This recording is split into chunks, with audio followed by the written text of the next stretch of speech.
महाशिवरात्रीला करा या वस्तूंचे दान.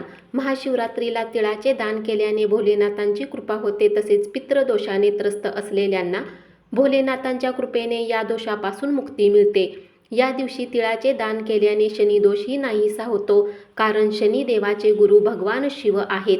गाईच्या दुधापासून बनवलेले शुद्ध देशी तूप दान केल्याने गरिबी दूर होते आणि ज्ञान आणि बुद्धीची प्राप्ती होण्यास मदत होते.